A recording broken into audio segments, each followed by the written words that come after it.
I speak unto thee this day, and I say, why not honor me by serving me with gladness day by day? That is, why not honor me by allowing yourselves to thank me and praise me for the mercies that I provide? I say, why not honor me by serving me in the attitude of gratitude always? For I say that my people are meant to be honoring me, not dishonoring me by unbelief. Now I say you are living in a time when multitudes claim they love me, claim they serve me, yet I say they are daily seeking to re-image me. That is, they want me to be as they want me, not as I am. And I say because they have chosen such a way, it is not me at all that they believe. But I say they believe a conjecture, an imagination, an imitation, and an invention. And I say all the while they content themselves by claiming that they are believing in me. Now I say if any man will truly believe in me, he will accept me as I am. That is, he will not seek to get his way, he will not seek to convince me that he is right and I am wrong. But I say that he will bow down, he will humble himself, and he will be found acceptable unto me. For I say it is me, the living God, you are meant to please and obey. It is me, the living God, you are meant to follow after. And it is me, the living God, that you are meant to be serving always in gladness, for I am the one who is meant to bear rule over thee. Now I say in a wayward, a perverse, a vile generation such as you are in, I say that rebellion is on every hand. And I say that men through pride have rebelled against me, rebelled against my way, and imagine they knew a better way. But I say that the way they imagine they know is nothing but the invention of their own minds under the influence of demons. Now I say that I, the living God, have the way prepared for the sons of men, that they are meant to walk in, giving the thanks, the praise, the honor unto me. And I say if the ones who are my people will walk in the way that I provide, they are ever guided forth in me. And I say they are indeed given the direction, the correction, the truth, and the light that I provide. And I say they are ever uplifted in that which I purpose to them, which is the truth always.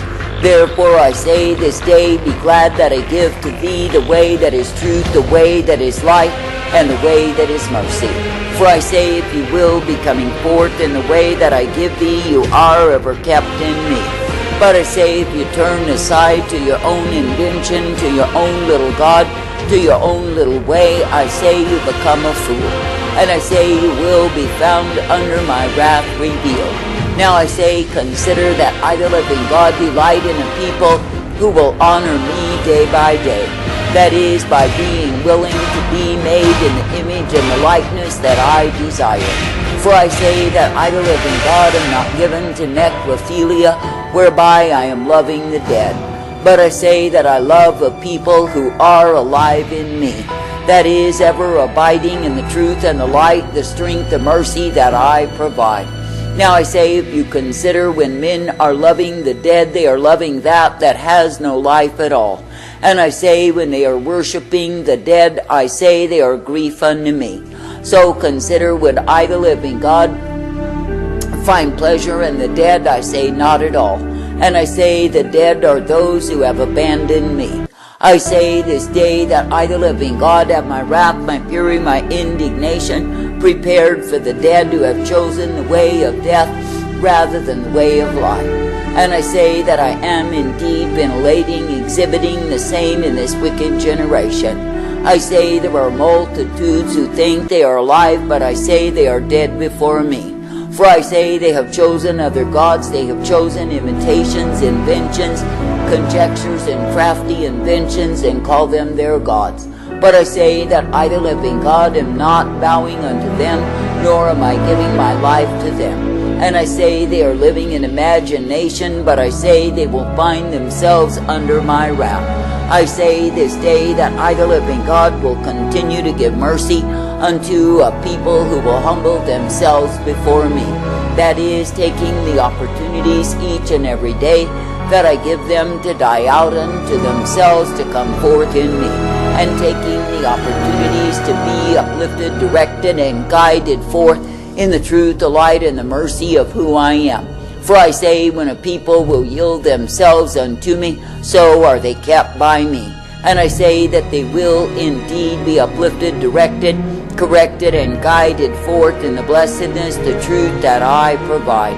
Now I say, if you really consider that it is me, the living God, who does give to thee the way that is life, the way that is truth, and the way that is mercy, I say, why not be glad in the same? That is, why not be glad that I am the one who is ever present to give thee the truth and the light day by day? I say, why not be glad that I am the one who is ever present to direct thee, correct thee, and purpose thee in the blessedness that I provide? For I say, if you really consider what it is that I do for thee, I say you cannot help but rejoice in me. Now I say, when you see that I, the living God, do ventilate my wrath, I say, do not be pitying those who are found under the same. For I say, if men will walk uprightly, it is me, the living God, who will keep them in the days of my wrath revealed. But I say, when men and women are choosing a way of disorderly conduct, choosing to be far from me, I say they are choosing the course of their own damnation. And I say they are choosing to be under the wrath rather than mercy revealed. I say, therefore, this day when you see the manifested wrath revealed, I say you are not meant to be giving forth false compassion or pity for those who are found under the same. For I say it is me, the living God, who does give to the sons of men what they rightly deserve. And I say, if men will choose the way of unbelief, if they will choose the way of rebellion and pride, then I say they are worthy of the wrath. And I say, when the wrath is brought forth upon them, I say, take no pity for their plight. For I say, it is me, the living God, who is indeed just in my punishments, and I say they must be brought forth. Therefore I say, this day do not think you can enter in and dictate unto me who it is that I should punish and who it is that I should let free. For I say, it is me, the living God, who knows exactly what men need, and I say that I give them the same. Not only in this life, but in the life to come, I say you will see what men will receive. And I say it is because they have refused to believe, to trust, to walk uprightly in me. Now I say you are living in a time when there are many who put on religious shows and proud displays, but that is all they are. And I say they are not found acceptable unto me, any more than my own people were acceptable in all of their religious display. For I say that I, the living God, am not moved by religion, for it is dead. And I say, when men put on a show of religion, I say it does not move me at all. But I say, when men will truly humble themselves and repent before me, then I, the living God, will find pleasure in them. Now I say that men can grow so calloused in their religious routines that they think they can get by with keeping their hearts from me. That is, they think they can live their lives as they please, when they please, how they please, and live any old way. Then they think if they merely put on a religious display that I'm so impressed with them. But I say they are stupid, they are dull, they are dumb, and I say they are dead. And I say it is because they have chosen to live in the way of death rather than the way of life. That is, they have purposed themselves to religiosity and pride rather than the way of humility before me. For I say, when a man is truly humble before me and seeks for my truth and my life, I say that I give him the same. But I say, when a man is full of his own conceit, full of his own pride and his own way, I say such a man is a fool before me. Now I say that I, the living God, never called thee to live, to die, to perish as a fool, not at all. But I say that I've called thee to be coming forth in the righteousness, the truth, the life that I provide. I say that I've called thee to be thankful that it is me that you can be looking unto, believing and trusting in. For I say it is me, the living God, and me alone, who is the way of righteousness, truth, mercy, hope, and peace provided always. Therefore I say, in a wayward, a vile, a corrupted, and evil generation, why not be glad for the way that I give unto thee? That is, why not be glad that it is me, the living God, who does give to thee the righteousness, the truth, the mercy, the hope, and the peace that I provide. I say, why not be glad that you can be coming forth ever uplifted, directed, and guided forth by me? For I say it is me, the living God, who is indeed the way of righteousness and truth, mercy and hope and peace always. And I say, if you will be coming forth in that which I give thee, you are ever directed, corrected, and guided by me. For I say that I, the living God, will not leave thee in the place of deadness, if you are desirous of my life. And I say, it is me, the living God, who will daily give unto thee such as ye have need of, to keep ever present in me. But I say, when a man or a woman will refuse my provision, because they are too proud to accept the same, and imagine through their rebellion they know a better way, such ones are fools. And I say they are fools, for they have chosen the way of transgressors, and that way is hard. Now I say this day, be thankful, ever thankful, that you are privileged to be serving me, that you are privileged to come forth in me. I say, do not be weary in well-doing, but I say, rejoice each day, for the privilege to be guided, directed, and corrected by me. And I say, rejoice each day that you are given the truth and the light upon thy path, that you can indeed be ever kept in me.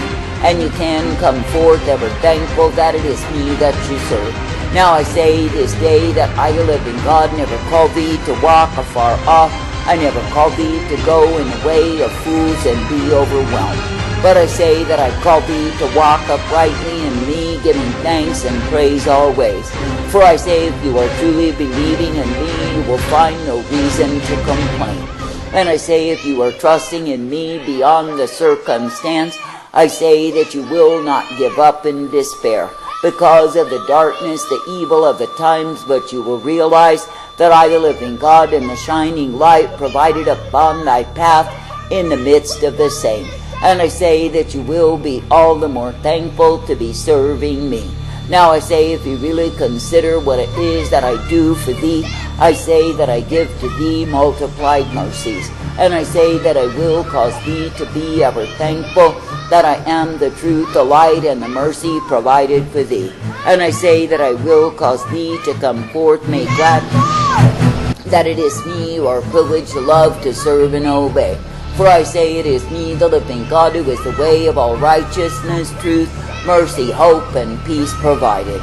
And it is me, the living God, who will be ever present to direct, correct, and bring me forth, for yes, indeed, you are mine. I say this day there is no reason to be weary when I, the living God, am thy strength. And I say there is no reason to find an excuse to quit on me when you could indeed be praising me. And I say there is no reason to murmur and complain when you could defeat the same through the attitude of gratitude. For I say it is me, the living God, who does provide for thee all that you have need of to come forth in me. And it is me, the living God, who is ever present to give thee the way wherein you can be kept, if you will continue in the way of my life. I say that I, the living God, do not find pleasure in the proud. I do not find pleasure in the rebellious, nor the complaining. But I say that I find my joy in the people who will keep themselves ever subject to me. That is, humbly seeking my face, my guidance, my direction in their lives, and coming forth made glad that it is me they are privileged to love, to serve, and obey. I say, in this wicked, perverse, vile, and hideously ugly generation, be thankful that you can partake of the beauty of my holiness, that you can partake of the glorious presence that I provide, that you can indeed have my light upon thy path, rather than being overwhelmed by the darkness that is in the land, that you can indeed know that it is me, the living God, who will keep thee and guide thee, direct thee and instruct thee each and every day, and that you can be serving me in the attitude of gratitude always, for you are privileged to be redeemed, not under the wrath revealed, but in the mercies that I provide. I say, give thanks, give praise.